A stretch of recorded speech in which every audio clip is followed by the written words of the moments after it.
Charles, y ahora a Claudio le damos su tiempo para la intervención. Gracias por la oportunidad de contribuir. No estoy seguro que el mundo de hoy lo hayamos construido entre todos, pero celebro la intención de que podamos ser más todos los que nos interesemos en el futuro. Mi posición respecto a la educación puede ser un poco diferente yo creo, de todos los educadores que conozco, porque todos quieren arreglar la educación, todos piensan que la educación sea algo bueno, pero que hay que mejorar. Yo pienso que la educación es un crimen, que es una estafa que se basa en la equivocación de que enseñar es educar.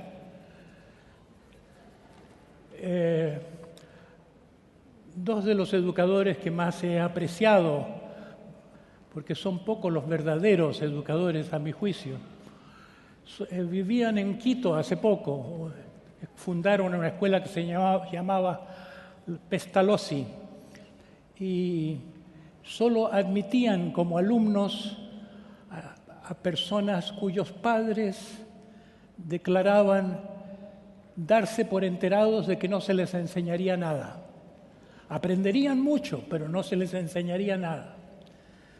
Este concepto de educación como acompañar un proceso de aprendizaje es muy diferente del concepto de meterle en la cabeza cosas a los niños, a los jóvenes, en un supuesto de que el conocimiento lleva a la sabiduría.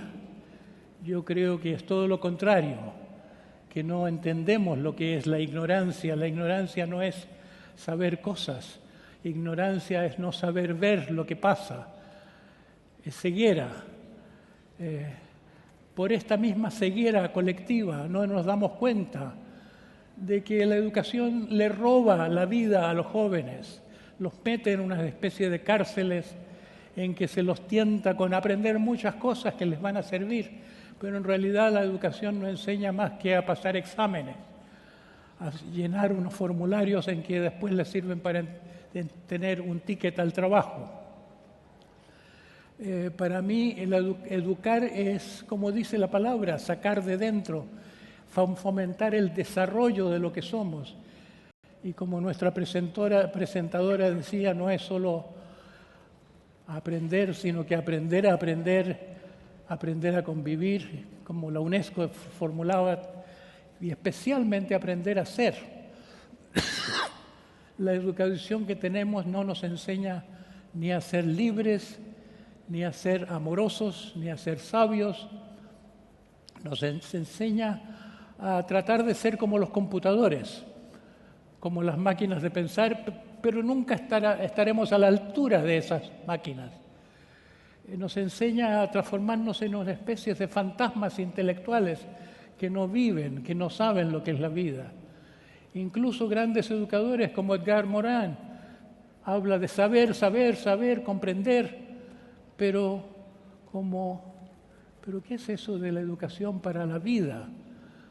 Me parece que entonces que yo parto de la base que tenemos una educación perversa porque no educa, porque nos tiene subdesarrollados, que crea pobreza interna, así como se crea pobreza externa en el mundo.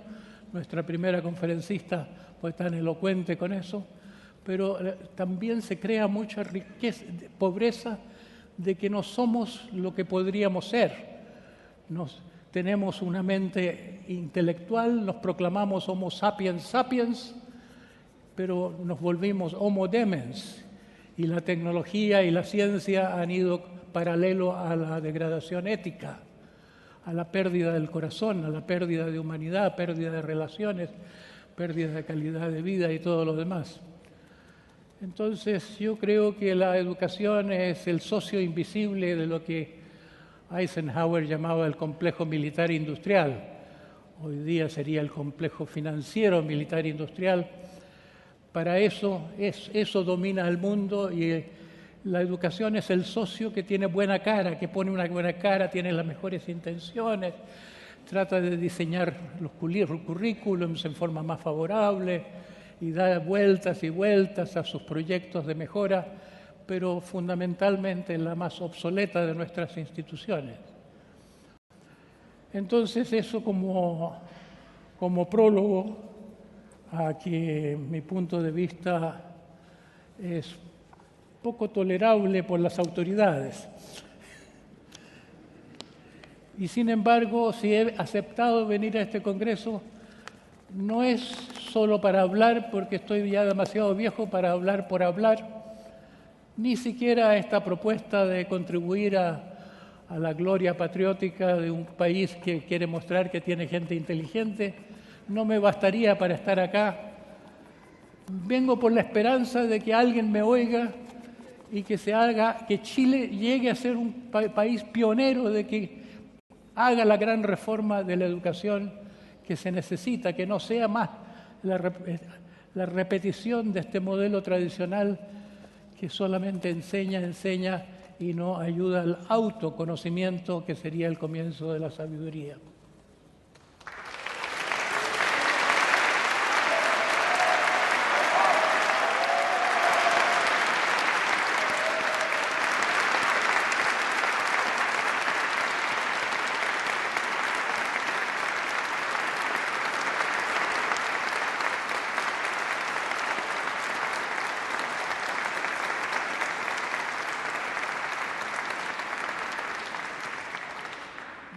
Me salió más largo el prólogo de lo que pensaba,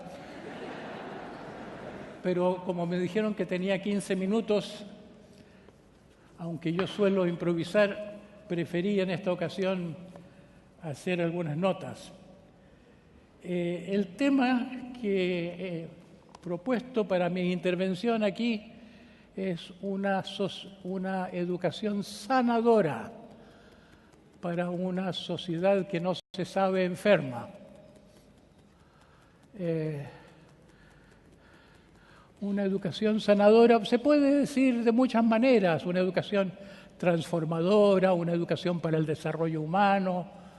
Yo digo que necesitamos una educación para ciertas competencias que yo llamo competencias existenciales, más allá de las laborales, más allá de las académicas, más allá de tantas otras, comunicación.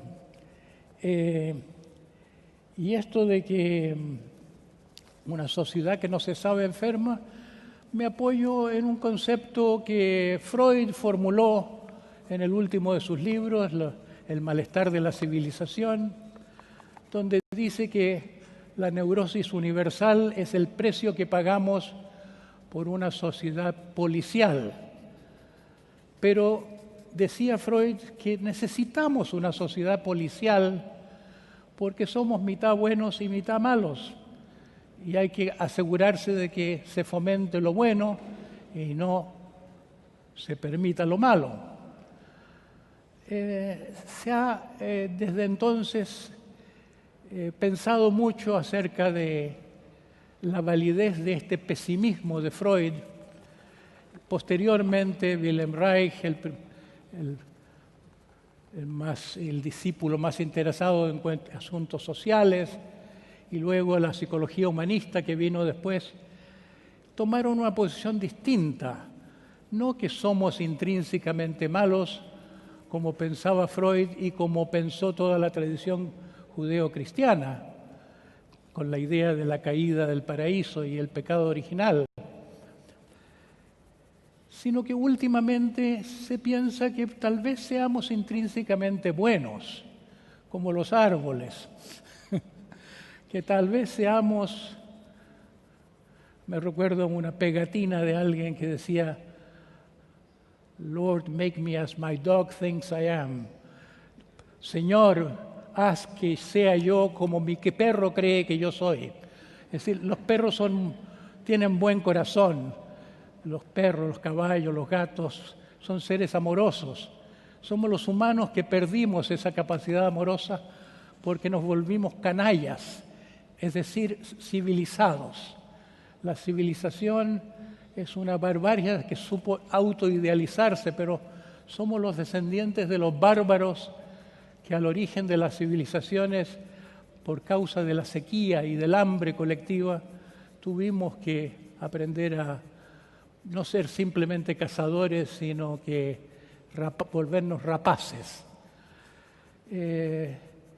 Hemos tenido toda una civilización violenta, rapaz, que no se reconoce como tal, y yo creo que la educación que necesitamos no es para que la gente sea más feliz solamente, sino que para una educación, el cambio de la educación sería la forma de salir de esta jaula, de este modo de funcionar el mundo que hemos vivido desde el comienzo de las civilizaciones.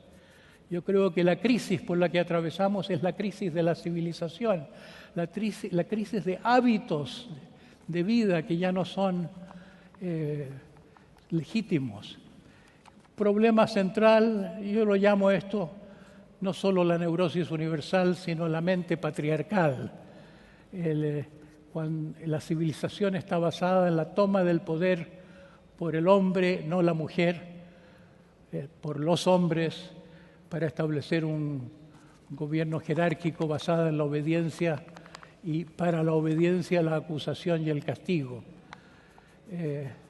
Sería muy largo entrar en este tema, pero que una educación sea sanadora, debía ser una educación que se proponga trascender esta forma de mentalidad que yo llamo la mente patriarcal, pero se puede llamar la neurosis universal, que es una forma de ser en que se ha eclipsado nuestra parte solidaria, nuestra parte naturalmente amorosa, por la fuerza de la competitividad rapaz, y más gravemente que eso aún, se ha vuelto el ser humano contra su naturaleza, contra sus impulsos espontáneos, contra su animal interior, digamos, que es también el niño interior. Se dice que queremos muchos a los niños, pero los aplastamos sin saberlo, porque nuestra cultura es así. Nuestra cultura es algo que se basa en la institución del pater familias, que originalmente era la ley romana proclamaba como el hombre es el dueño de la mujer, el dueño de los niños, puede mandarlos a la guerra, hacer lo que quiere con ellos, puede casar a la hija con quien tiene dinero, con quien convenga. El padre, que en la literatura, a través de la historia, se ve que ha sido una autoridad violenta. La sociedad misma perpetúa una autoridad violenta que incide sobre todos los niños. Todos los niños llevan la marca de una castración, de una domesticación. Somos una especie autodomesticante, por el bien, claro, para que seamos buenos. Yo creo que tenemos que cambiar de perspectiva, deshacer ese concepto de que los impulsos naturales no son buenos, un concepto que está muy fuertemente radicado en la cultura. Aunque Nietzsche fue el primero en criticarlo, decía, ya nos hemos preocupado mucho de no pecar contra el cielo, ahora tendríamos que empezar a preocuparnos de no pecar contra la tierra, contra lo corporal, contra el cuerpo, contra lo natural. Entonces yo pienso que necesitamos una educación que no solo se interese en el amor, sino que en algo que es el prerequisito al amor al prójimo. Me parece a mí que ha fallado históricamente el cristianismo, aunque haya creado santos, haya estimulado a personas hacia la santidad, pero socialmente como proyecto de civilización cristiana no logró el cristianismo tener una sociedad menos violenta que la sociedad occidental. ¿Por qué? Porque ha predicado el amor al prójimo, pero ha prohibido implícitamente el amor de las personas por sí mismas. No tenemos un amor verdadero hacia nosotros mismos, aunque no lo sabemos por falta de autoconocimiento, por ignorancia. Somos capataces duros de nosotros mismos. Nos tratamos como maestros de esclavos a nosotros mismos. Nos explotamos para nuestra vanidad o para una promoción. Nos despreciamos a nosotros mismos, nos culpamos a nosotros mismos. Estamos llenos de todas esas cosas que se ven en todas las neurosis individuales en la psicología. El papel de la psicología ha sido en parte desculpabilizar a las personas individualmente por sus deseos, para que puedan integrarlos en su vida, para sacar de sus deseos a la luz de la conciencia. Entonces necesitamos la liberación no solo de la madre interior, que es nuestro cerebro medio, materno, relacional, sino que el hijo interior, que es nuestro cerebro instintivo, nuestro cerebro reptiliano, digamos. Y eso sería una educación que tenga un espíritu no represivo, sino un espíritu, podríamos llamarlo dionisíaco, en nombre de la primera de las religiones que tuvo Europa antes de los dioses olímpicos. La religión de Dionisio era la religión de lo natural. ¿Cómo se podría llegar? No es demasiado utópico pensar en una educación para la libertad, para el amor, para la sabiduría. ¿Quién va a educar a tales educadores? ¿Quién va a formar a las personas que impartan esta educación? Yo creo que esta es la prioridad, la formación de formadores que sepan transmitir valores, que sepan transmitir ser, que sepan transmitir estas competencias existenciales como el amor al prójimo o el autoconocimiento,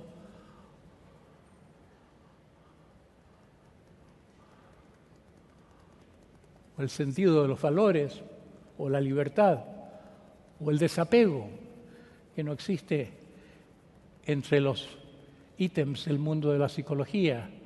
El desapego es solo cosa de chamanes y de religiosos y de místicos. La renuncia al mundo debía ser parte de la educación también. Es lo que nos enseña la vida a través de las pérdidas. Bueno, pero no me alargo. Se puede objetar, pero ¿cómo educar educadores para una tarea tan diferente de la tarea que ha tenido la educación hasta ahora? Aquí tengo que sonar un poco como... En el mundo se sospecha de los que dicen que traen una buena nueva porque se piensa que quieren vender algo o engrandecerse. Pero creo que la labor de mi vida a través de unos 50 años es refinar y refinar un método de trabajo en grupos para la transformación de las personas, que primero lo compartí con mis amigos y mi familia, luego se dio a conocer entre los terapeutas como un modo para la formación de terapeutas, y por último me he interesado en llevarlo a la educación. Funciona perfectamente, son muchísimos los educadores en muchos continentes y países que han pasado por este proceso y entusiastamente hablan de cómo les significó a veces un antes y después en la vida, pero nunca se ha interesado en esto ninguna autoridad, ninguna universidad, ningún gobierno. Y es mi esperanza de que Chile pudiera querer, por lo menos tener la curiosidad de plantear un proyecto piloto de esto que es como un complemento a la educación académica, a lo que ofrece aquí el Instituto Pedagógico, que se pudieran combinar la educación tradicional con este complemento para la formación emocional y psicoespiritual, diría yo, una educación sanadora. Para mí, que estoy ya bastante viejo, sería sentirme que la semilla que vengo cultivando desde mucho tiempo cayó en tierra. Y no dejo de tener la ilusión que este país, ya que esta es una invitación del gobierno mismo, se vuelva un país pionero haciendo esa reforma, que es muy difícil porque la institución burocrática, todas las burocracias empiezan queriendo servir a algo, pero terminan sirviéndose a sí mismas. No sé cómo se gestiona ese problema político. Bueno, yo creo que he hablado lo suficiente. Gracias.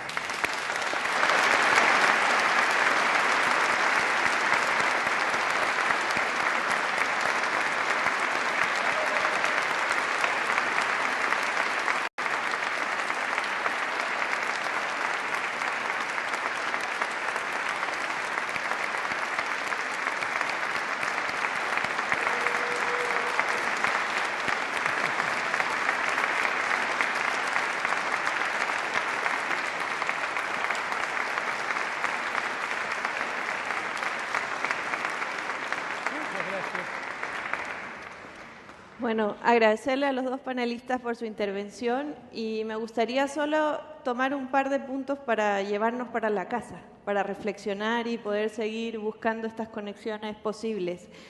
Uno, definitivamente la idea de un sistema o de una escuela que cambia de paradigma, una escuela que pasa de aquella que enseña a la que aprende, como concepto que ambos ponen esta mañana, en donde el aprender no es sumar conocimientos. Bien decía Claudio, la ignorancia es no ver qué pasa, y por otro lado Charles decía qué hacemos con ese conocimiento, cómo nos plantamos frente al mundo. Ese conocimiento sirve para resolver mejor nuestra situación, incluso del ser. Una tercera idea que me parece muy importante es cómo ambos van mostrando esa sinergia con la idea que yo planteaba al principio sobre los principios que la UNESCO pone para la educación. Una educación para aprender a aprender, para aprender a ser, aprender a convivir y aprender a ser, como ser sin H. Entonces, ahí decanta la discusión sobre esas habilidades, esos valores, esas actitudes que como sociedad tenemos que impulsar.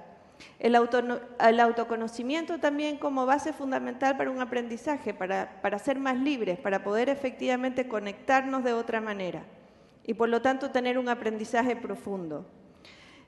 Rescato la idea de cómo hacemos esto si no es a través de formadores y de personas que efectivamente vivan esta transformación y por lo tanto puedan desplegar ese proceso también en los niños.